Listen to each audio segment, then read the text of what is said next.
ঢাকাবাসী কেমন আছেন? আলহামদুলিল্লাহ। ঢাকাবাসী তো সামনে বিপদ, ভালো থাকেন কিভাবে? বিশ্বাস হচ্ছে না?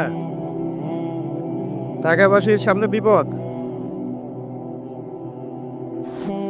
আমার আগে কেউ বলেছিল যে ঢাকা হচ্ছে the city of Akhiruzzaman. Dhaka যে শেষ জামানার শহর, এটা কি আমার আগে কারোর মুখে শুনেছেন? আচ্ছা, তো যখন আমরা ল্যান্ড করি ঢাকায়, তখন একটা পরিচিত দৃশ্য দেখা যায়। এই দৃশ্য বাংলাদেশের অন্য কোনো জায়গায় দেখা যায় না। সেটা হলো বাক্সে বাক্সে বন্দি জীবন। উঁচু উঁচু কিছু ইমারত দেখা যায়, ইট কাঠ পাথরের কিছু ইমারত, ছোট ছোট বাক্সের মতো, আকাশ থেকে বাক্সের মতো লাগে দেখতে। তো এই যে বাক্সে বাক্সে বন্দি জীবন, এই দৃশ্যটা ঢাকাতে আসলে দেখা যায়।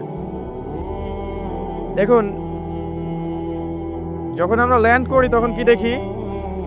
দেখি হাইলি কনস্ট্রাক্টেড বিল্ডিংস। ঢাকায় আমরা দেখি হাইলি কনস্ট্রাক্টেড বিল্ডিংস। আজকে থেকে 200 বছর আগে এমন দৃশ্য কেউ দেখেছে কিনা আমার জানা নাই।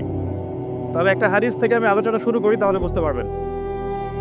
নবী সাল্লাল্লাহু আলাইহি ওয়াসাল্লাম মসজিদে বসে আছেন, মসজিদের মধ্যে, নববীর মধ্যে, এবং হাদিসটা তার ইন্তেকালের অল্প কিছুদিন আগের হাদিস। এটা প্রারম্ভিক সময়ের হাদিস নয়, শেষের দিকের হাদিস। কোরআনের যেমন শানে নজুল আছে, হাদিসেরও কিন্তু শানে নজুল আছে। ঠিক আছে? কোরআনের যেমন শানে নজুল আছে, এক একটা আয়াত এক একটা প্রেক্ষাপট এসেছে, নাজিল হয়েছে, ঠিক একইভাবে হাদিসেরও কিন্তু শানে নজুল আছে। নবী সাল্লাল্লাহু আলাইহি ওয়াসাল্লামের জীবনের শেষের দিকের হাদিস এটা। তিনি মসজিদে বসে আছেন, একজন ব্যক্তি মসজিদে প্রবেশ করলেন, শুভ্র সাদা কাপড় পরিহিত, ধবধবে সাদা, অতি উত্তম কাপড়, পরিচ্ছন্ন, প্রবেশ করলেন এবং রাসূল সাল্লাল্লাহু আলাইহি ওয়াসাল্লামের হাঁটুর সাথে হাঁটু লাগিয়ে বসলেন। ঠিক আমরা যেমন আত্তাহিয়াতু পড়ার সময় যেভাবে বসি নামাজে, এভাবে। আমার কথা কি বুঝতে পারছেন? আচ্ছা, এবার নবী সাল্লাল্লাহু আলাইহি ওয়াসাল্লামকে তিনি ব্যাক টু ব্যাক 4টা প্রশ্ন করছেন। এক নম্বর বলছেন, ইয়া মুহাম্মদ, হে মুহাম্মদ সাল্লাল্লাহু আলাইহি ওয়াসাল্লাম, আখবিরনি আনিল ইসলাম, আমাকে ইসলাম সম্পর্কে বলো। নবীজি বললেন, ইসলাম হচ্ছে কালিমা, আল্লাহ এক সাক্ষ্য দেয়া, নবী মুহাম্মদ সাল্লাল্লাহু আলাইহি ওয়াসাল্লামকে সর্বশেষ রাসূল সাক্ষ্য দেয়া, সালাত কায়েম করা, যাকাত দেয়া, রমাদান মাসে সওম রাখা এবং সামর্থ্য হলে হজ করা, এই হলো ইসলাম। তিনি বললেন, সাদাকতা, আপনি সত্য বলেছেন। ওমর রাদিয়াল্লাহু আনহু বলছেন, ফাআজিবনা লাহু ইয়াসআলুহু ওয়া ইউসাদ্দিকু, আমরা তার প্রশ্ন শুনে অবাক হয়ে গেলাম। সে নিজেই প্রশ্ন করছে, নিজেই আবার সত্যায়ন করছে। যে প্রশ্ন করছে সে তো জানার জন্য প্রশ্ন করছে। ছাত্র যদি ওস্তাদের কাছে প্রশ্ন করে যে ওস্তাদ এটা কি, ওস্তাদ বলে এটা এই, তখন সেই ছাত্র যদি বলে যে আপনি সত্য বলেছেন, তার মানে এই ছাত্র আগে থেকে উত্তরটা জানতো, তাই নয় কি? তার মানে এই প্রশ্ন করে আগে থেকেই জানে যে উত্তরটা কি হবে। তো দ্বিতীয় প্রশ্ন করছেন তিনি, বলছেন, আখবিরনি আনিল ঈমান, ঈমান কি, আমাকে ঈমান সম্পর্কে বলুন। নবী সাল্লাল্লাহু আলাইহি ওয়াসাল্লাম বলছেন, ঈমান হচ্ছে 6টা বিষয় বিশ্বাস করা। তুমিনা বিল্লাহ, আল্লাহ বিশ্বাস করবে, ওয়া মালাইকাতিহি, তার ফেরেশতা মণ্ডলীর প্রতি, ওয়া কুতুবিহি, তার সমস্ত আসমানি কিতাবের প্রতি, ওয়া রুসুলিহি, তার সমস্ত রাসূলগণের প্রতি, ওয়াল ইয়াউমিল আখির, পরকালের প্রতি, ওয়াল কদরি খায়রি ওয়া শাররি, তাকদীরের ভালো মন্দের প্রতি। এই 6টা পিলারে বিশ্বাস করলে আপনি মুমিন হলেন। প্রশ্নকারী বলছে, সাদাকতা, আপনি সত্য বলেছেন। আবারও তৃতীয় প্রশ্ন করছেন, আখবিরনি আনিল ইহসান, হে মুহাম্মদ সাল্লাল্লাহু আলাইহি ওয়াসাল্লাম, আমাকে ইহসান সম্পর্কে বলুন, ইহসান কি জিনিস? নবী সাল্লাল্লাহু আলাইহি ওয়াসাল্লাম বলেন, ইহসান হচ্ছে আনতা আবুদাল্লাহা কাআন্নাকা তারাহ, তুমি এমন ভাবে আল্লাহর ইবাদত করবে যেন তুমি আল্লাহকে দেখতে পাচ্ছো। ওয়া ইল্লাম তাকুন তারাহু ফাইন্নাহু ইয়ারাক, যদি তুমি আল্লাহকে দেখতে না পারো, জেনে রাখবে আল্লাহ ঠিকই তোমাকে দেখছেন। এই আল্লাহ কনসিয়াসনেসের নাম হচ্ছে ইহসান। কি নাম? ইহসান। ইসলামের ভিত্তি পেলাম 5টা, ঈমানের কয়টা পেলাম? 6টা, আর ইহসানের ব্যাখ্যা কি পেলাম? আল্লাহ কনসিয়াসনেস, মানে আল্লাহকে হাজির নাজির জেনে ইবাদত করা। কেউ যদি আল্লাহকে হাজির নাজির জেনে ইবাদত করে, সে কিন্তু পাপ করতে পারবে না। তার নামাজে মনোযোগ কিন্তু ডানে বামে যাবে না ইনশাআল্লাহ। তো তিনি বললেন, সত্য বলেছেন আপনি। এবার চতুর্থ প্রশ্ন করছেন তিনি, যে আখবিরনি আনিস সাআ, আমাকে কিয়ামত সম্পর্কে বলুন, কিয়ামত কবে হবে? তখন নবী সাল্লাল্লাহু আলাইহি ওয়াসাল্লাম বলছেন, মাল মাসউলু আনহা বিআ'লামা মিনাস সাইল, এই বিষয়ে প্রশ্নকারীর চেয়ে উত্তরদাতার জ্ঞান বেশি নয়। এই বিষয়ে প্রশ্নকারীর চাইতে উত্তরদাতার জ্ঞান বেশি নয়, মানে কেউই জানে না কিয়ামত এক্স্যাক্টলি কবে হবে। তখন প্রশ্নকারী থেমে যাচ্ছেন না, প্রশ্নকারী আবার প্রশ্ন করছেন ৫ নম্বর প্রশ্ন, যে ফাখবিরনি আন আমারাতিহা, তাহলে আমাকে কিছু আলামত বলেন কিয়ামতে কিছু আলামত বলেন। নবী সাল্লাল্লাহু আলাইহি ওয়াসাল্লাম অনেক আলামত বলতে পারতেন কিন্তু, এবং তিনি বলেছেন সারা জীবনে তিনি অসংখ্য আলামত বলেছেন। এবং আলামতগুলোকে দুই ভাগে ভাগ করা যায়, এগুলো বড় এবং কিছুগুলো হচ্ছে ছোট। যদিও বা সবগুলি আলামত, তবে এটা হচ্ছে ফিকহের বিষয়, উসুলের বিষয়ের মধ্যে আমরা নিয়ে আসতে পারি যে বড় ছোট ভাগ করা যাচ্ছে, আলেম ওলামারা ভাগ করছেন। যাই হোক, 10টা বড় বড় আলামতের কথা বলা হয়েছে। এই 10টা না আসা পর্যন্ত কিয়ামত হবে না। নবী ঈসা ইবনে মারইয়ামের আগমন, ইয়াজুজ আর মাজুজ, দাব্বাতুল আরদ, জমিন থেকে প্রাণী বের হবে, ইয়েমেনের আগুন, 3টা বড় বড় ভূমিকম্প, পশ্চিম দিক থেকে সূর্যোদয়, এরকম 10টা আলামত বলা হয়েছে। এগুলো না হওয়া পর্যন্ত কিয়ামত হবে না। এগুলো এখনো হয়নি, এগুলোর কোনোটাই এখনো আসেনি। এগুলো বাদ দিয়ে যেগুলো আলামতের সুগরা আমরা বলছি, ছোট ছোট, এগুলোর ম্যাক্সিমাম প্রায় 99% আমরা এখন দেখতে পারি। তবে দেখার জন্য চোখ লাগবে, আর চোখ বলতে শুধু বাইরের চোখকে বোঝাচ্ছি না, হৃদয়ের কলবে কি লাগবে? চোখ লাগবে। আমি আপনার কলবের চোখ দিয়ে আপনাকে শহরটাকে জানাচ্ছি। আপনারা এই হাদিসে নবী সাল্লাল্লাহু আলাইহি ওয়াসাল্লাম অনেকগুলো আলামত না বলে মাত্র 2টো আলামত বলেছেন। কয়টা? মাত্র 2টো। আমি বলছি জীবনের শেষের দিকের হাদিস, শেষ সময় তো আমরা বেশি নসিহত করতে যাবো, তাই না? মনে করেন আপনার পিতা মৃত্যুশয্যায়, আল্লাহ না করুক, এখন তিনি আপনাকে ওসিয়ত করছেন যে বাবা এইটা করবা, এইটা করবা না, মায়ের যত্ন নিও, বোনদের যত্ন নিও, ইত্যাদি ইত্যাদি। তখন তার ওসিয়তগুলোকে আপনি কত গুরুত্বের সাথে গ্রহণ করবেন, এবং সেই সময় যত ইম্পর্টেন্ট কথা থাকবে সেগুলোই তো মানুষ বলবে, তাই নয় কি? সবচেয়ে ইম্পর্টেন্ট কথাগুলোই মানুষ বলবে। নবী সাল্লাল্লাহু আলাইহি ওয়াসাল্লাম এদিকে এসে মাত্র 2টো সাইনের কথা বলছেন। তার মধ্যে একটা হচ্ছে, ভালো করে শোনেন, তার মধ্যে একটা হচ্ছে আনতালিদাল আমাতু রাব্বাতুহা। যখন তুমি দেখবে, প্রশ্নকারীকে বলছে, যখন তুমি দেখবে যে দাসী তার মনিবকে জন্ম দিচ্ছে, দাসী তার মনিবকে জন্ম দিচ্ছে, মানে দাসী কিভাবে মনিবকে জন্ম দিতে পারে? দাসী কি মনিবকে জন্ম দিতে পারে? উত্তর, এখানে 3টা ব্যাখ্যা হতে পারে। কয়টা ব্যাখ্যা? 3টা। এছাড়াও আরো ব্যাখ্যা হতে পারে, হয়তো আল্লাহ পাক সেটা আমাদের জেহেনে হয়তো এখনো দেন নাই, হয়তো এমন কেউ আসবে পরবর্তী জেনারেশন, তারা হয়তো আরো ব্যাখ্যা করতে পারবে। তবে 3টা ব্যাখ্যা এখন পাওয়া যায়। 1 নাম্বার, দাসী তার মনিবকে জন্ম দিবে অর্থ হচ্ছে পিতা মাতার সাথে দাস দাসীর মতো আচরণ করা হবে। এবং এটাও কিন্তু কিয়ামতের আগের একটা বড় নিদর্শন যে পিতা মাতার সাথে দাস দাসীর মতো আচরণ করা হবে, এবং যেটা এখন হচ্ছে।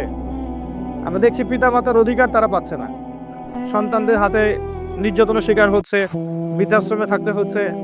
সারা জীবন যে সন্তানকে বড় করলো, আজকে সেই সন্তান তার ওই যে কাফনের টাকা পর্যন্ত দিতে যাচ্ছে না, মারা গেছে লাশটা পর্যন্ত নিতে আসে না, এমন হচ্ছে না?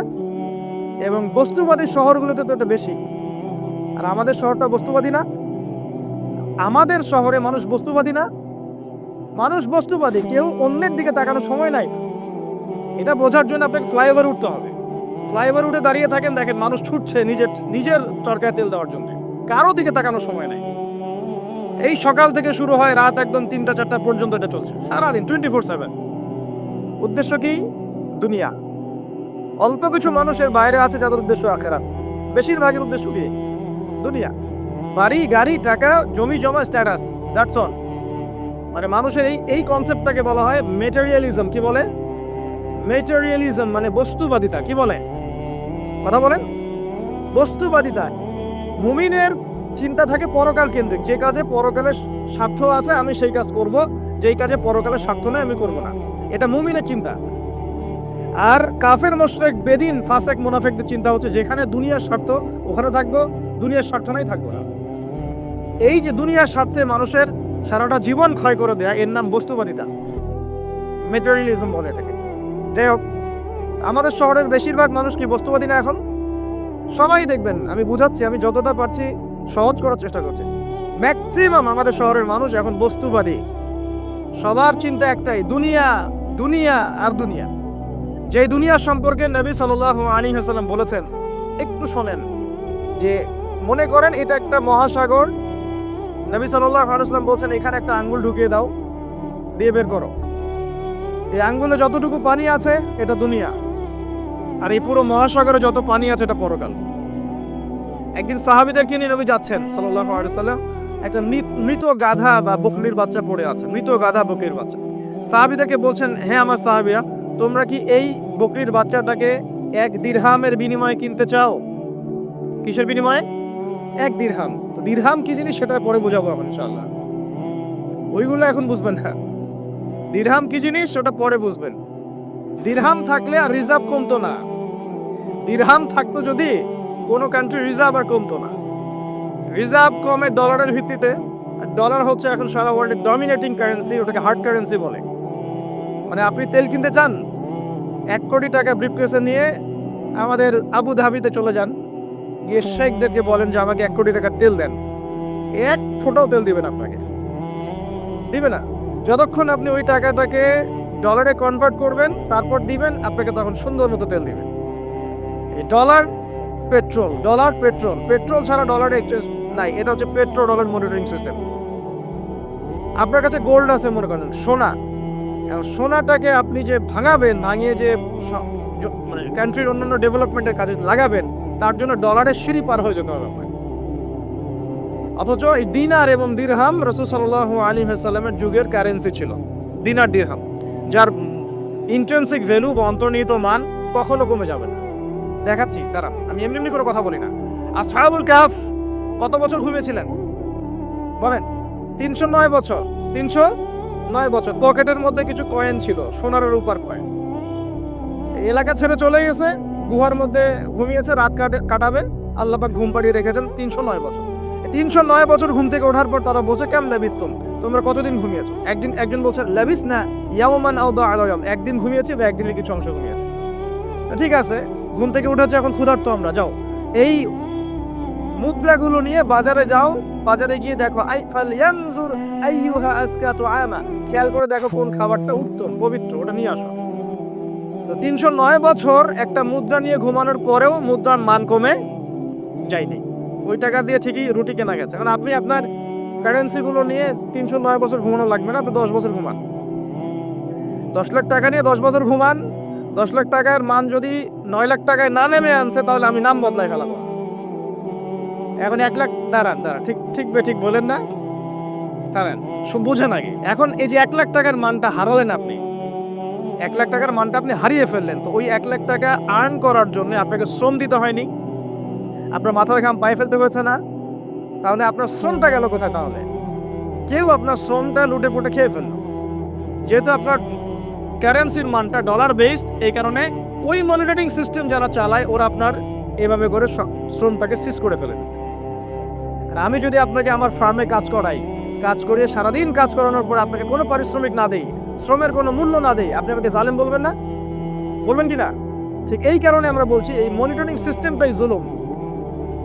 আর নবীজি বলছে দিনারের কথা বলছেন, দিরহামের কথা বলছেন। এটা যদি আপনার পকেটে থাকতো 309 বছর কেন, 1000 বছর পর উঠলে ওটার মান সেটাই থাকবে, কমতো না। এই হলো ইসলামিক কারেন্সি।